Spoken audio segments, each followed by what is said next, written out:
Hello everyone. So in today's video, I'm going to be talking about narcissists and energy vampires, and they're basically the same thing in my opinion. They both want the same thing, which is to drain your energy and make you feel like you're less than them and have power over you. So I've had a lot of experiences with energy vampires, especially the narcissistic type. And I would say that the narcissistic type is more manipulating and harder to figure out. They just have so many levels of delusion within them that, God, it's so cold in here right now. Freezing. Um, they're so delusional. They just really don't want anything to do with the truth. They're consumed with their own lies that they've created to justify their behavior, which is very destructive towards others and themselves. Um, they usually don't want to get help because they usually think that there's no problem and that everyone else is a problem, and they can easily justify their behavior by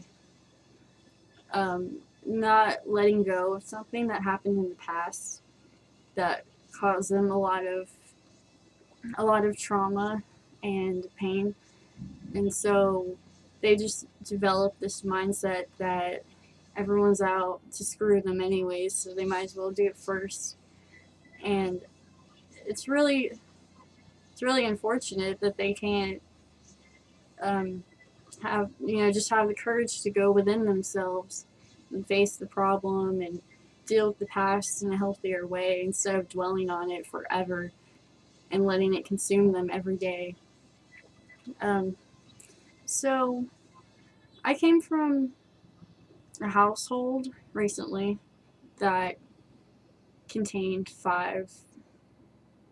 I'll say four energy vampires.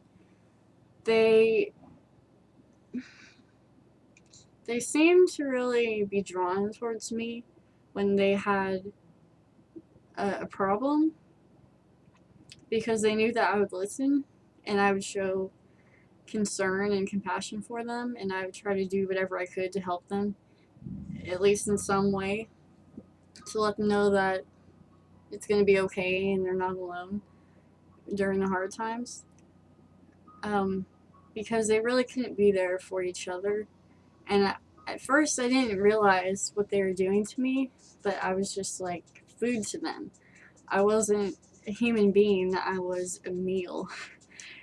And um, so I had a lot of um, sadness for them whenever I'd see them uh, going about the house just looking so gloomy and depressed.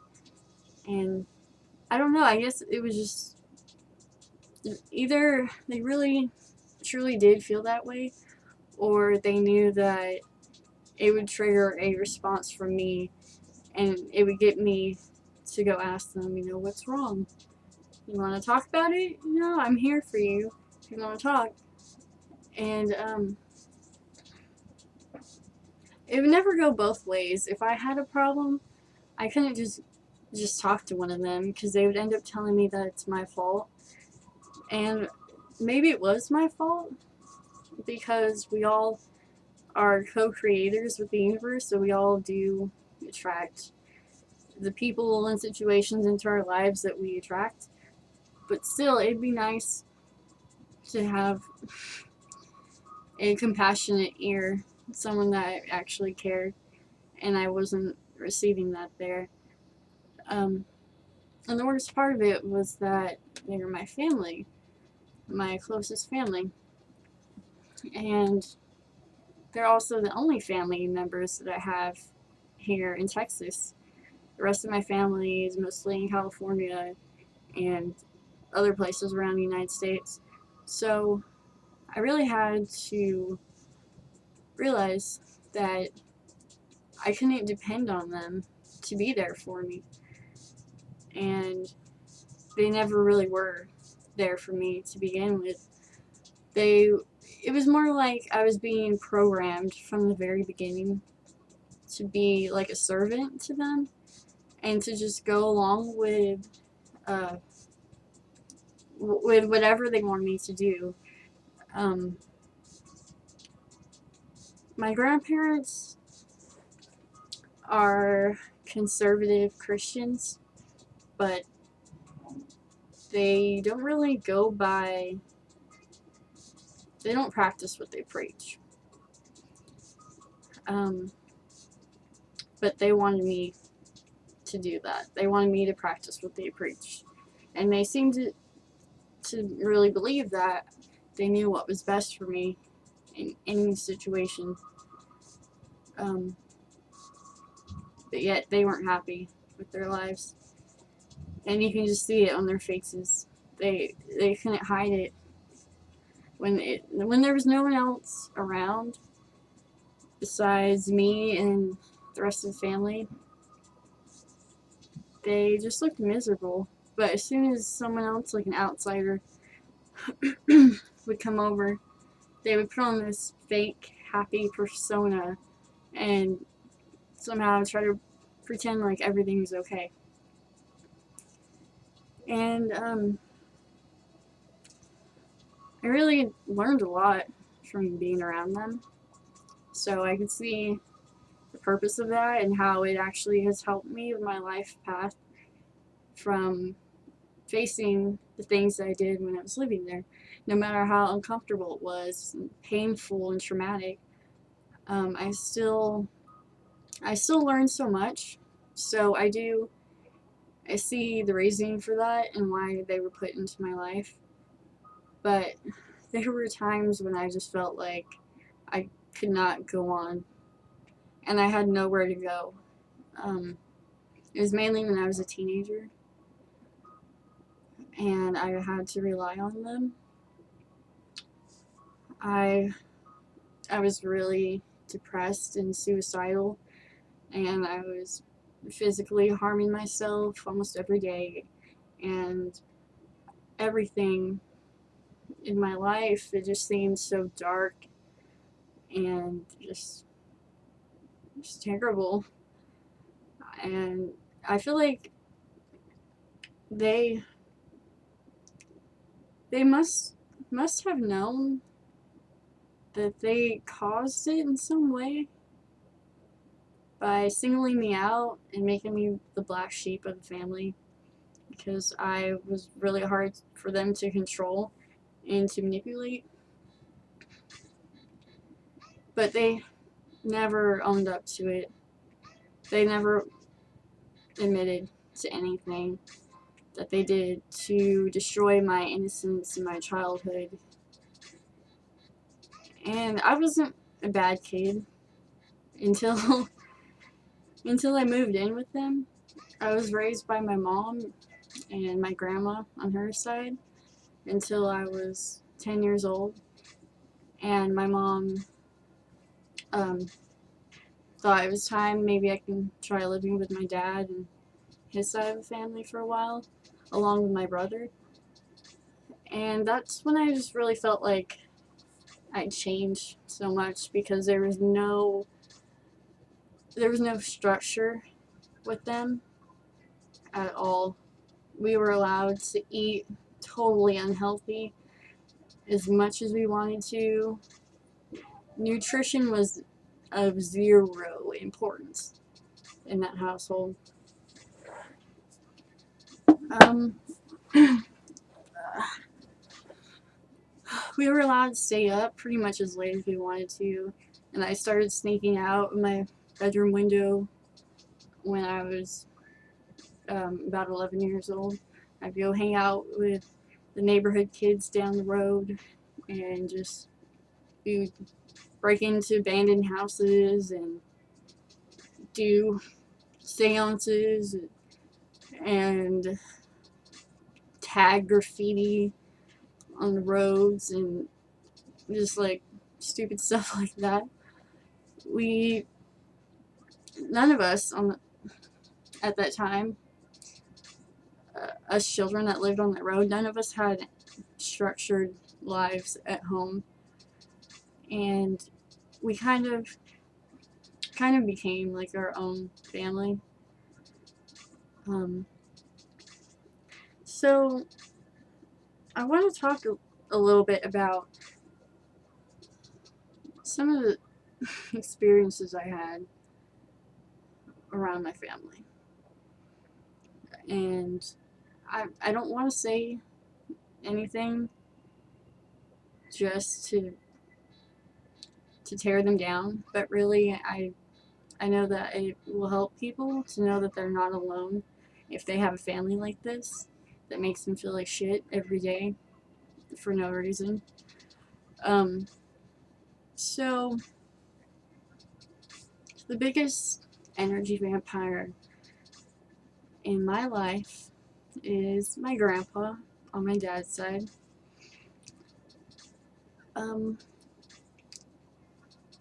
He got my dad to start drinking beer at the age of 6 so that he can have a 24/7 drinking buddy, someone he can share, or more like brag about his so-called accomplishments in life, which really consisted of all the bar fights that he had got into and won in his mind.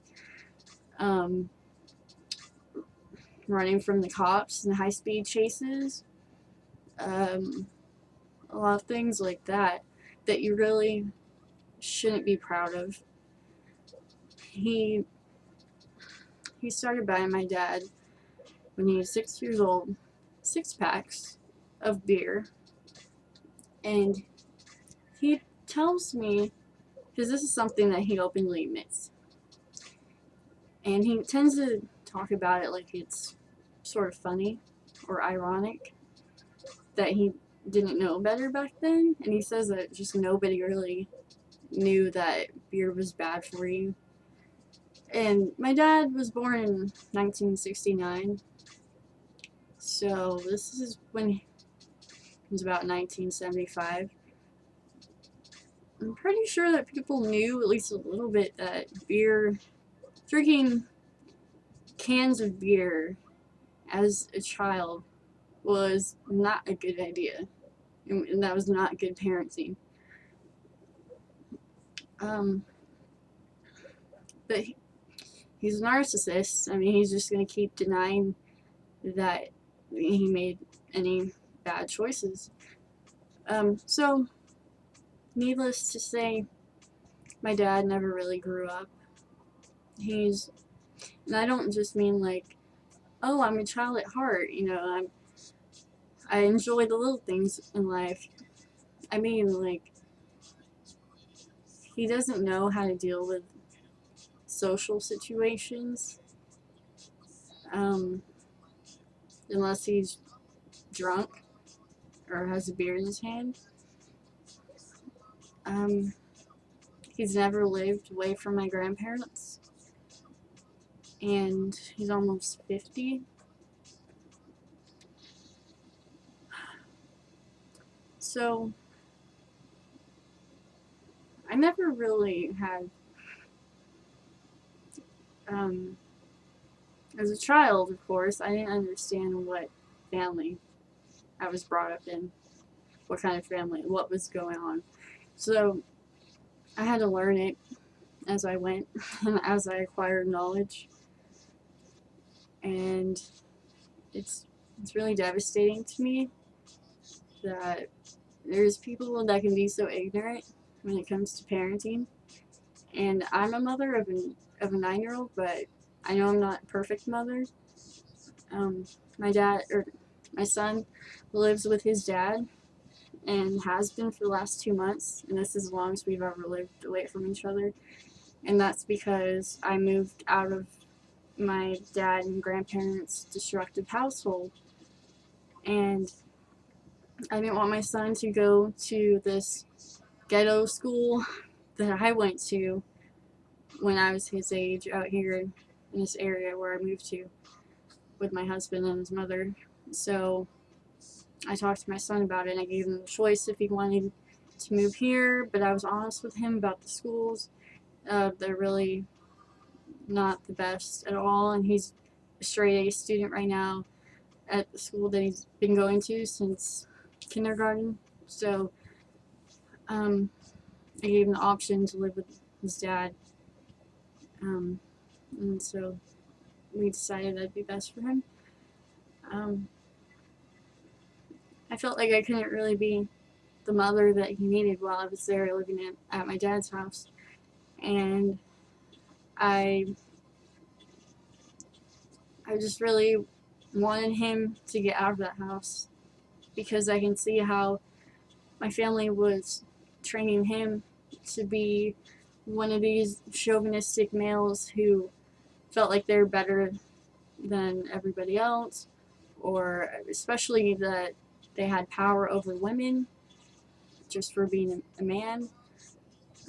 So my son was starting to have traits of a narcissist while he was around them, and I just couldn't let that go on. So the only option I had was, excuse me, the only option I had was for us to live apart temporarily. But we're only 30 minutes away, so it's not too far away. It's just really hard for me to be away from him. And when I was around him a few days ago, I noticed that he's being influenced by his stepmom's younger brother. He was a few years older than him. He popped a firework right in my face on Christmas Day. I mean, like right here. And it was one of those fireworks, like, usually confetti comes out of them. Like, you pull the little string, and it's just like a little pop, confetti flies. This one had gunpowder in it, and it shot out sparks, and it was just the loudest thing. So it freaked me out so bad, and he didn't even say sorry. He was laughing about it, and it happened at my dad's house because we went to go visit them.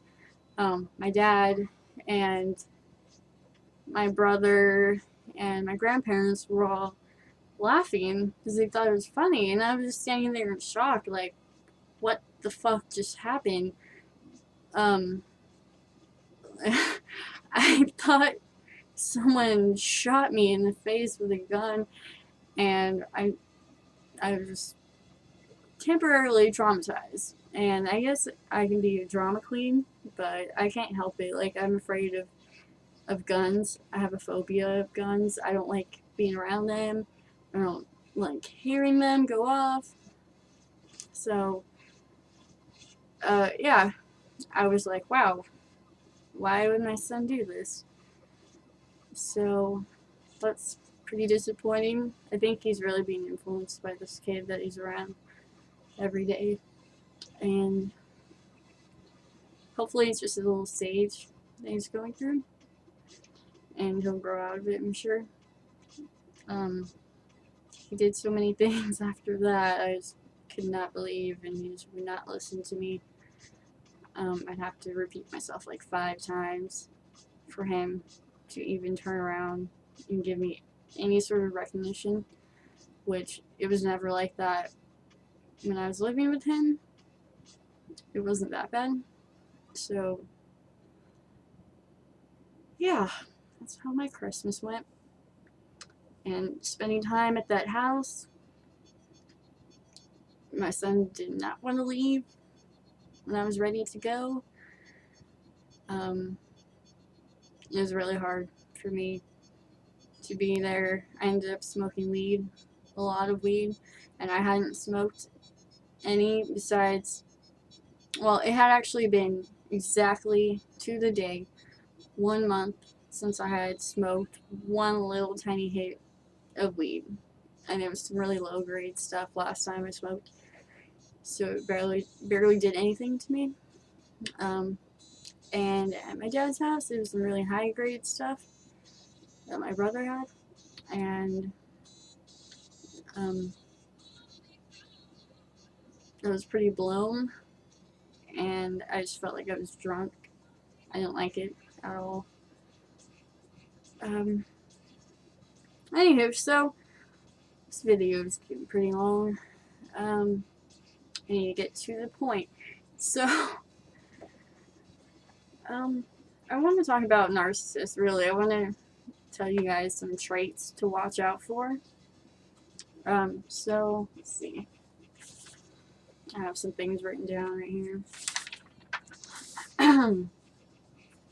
So, here's some basic symptoms of narcissism.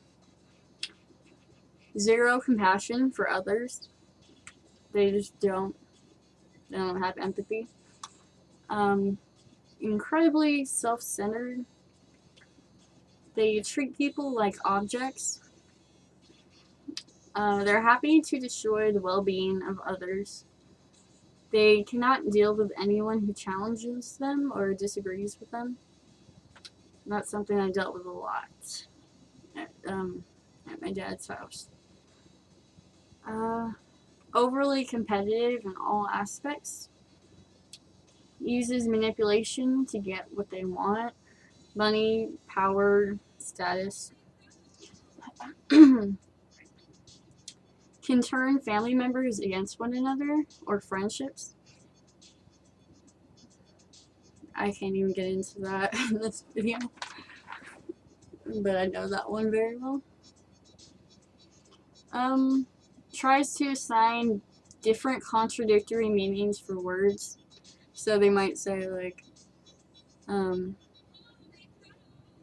know, I can't think of an example right now, but they might call you a bad name, something that's clearly an insult, but then when you confront them on it, they might say, oh no, that means something good. So, they will lie and deny that they ever did anything wrong, even when shown proof. You could literally have a photograph of them doing something terribly wrong, and they will sit there for an hour or two, explain to you how, oh, you just caught that from the wrong angle, so it looks bad, or really, I was really helping that person, or whatever it is. They cannot handle the truth at all. I mean, they'll just stick to their guns on their lies. They will attempt to distort your own sense of reality, so what you know is true and accurate, what you remember happening, they'll try to tell you that you're just remembering it wrong. Sees any form of love or vulnerability as a dangerous threat. These people weren't taught what love is when they were children. They're afraid of it. They think it's just weakness. They will try to convince you that you're going crazy or imagining things when confronted with their selfish behavior. I dealt with that one a lot too. They are con artists. No matter how badly they hurt you, they think that they are the victim. Definitely true. Can be very charming or alluring. So they usually don't come off as this monster right off the bat, because what they want is to steal people's energy and time and attention. And of course, they're not gonna just present themselves right up front as someone undesirable or someone who's untrustworthy. So they'll take the time to really get you to let your guard down and to trust them, and then the mask will fall off. They are always plotting their own selfish gains. So they're always considering what they can get from you. If you have nothing to give them, then they really won't even waste their time on you. So I'm going to wrap this video up and work on another one later. So I hope you enjoyed this. Alright, bye bye.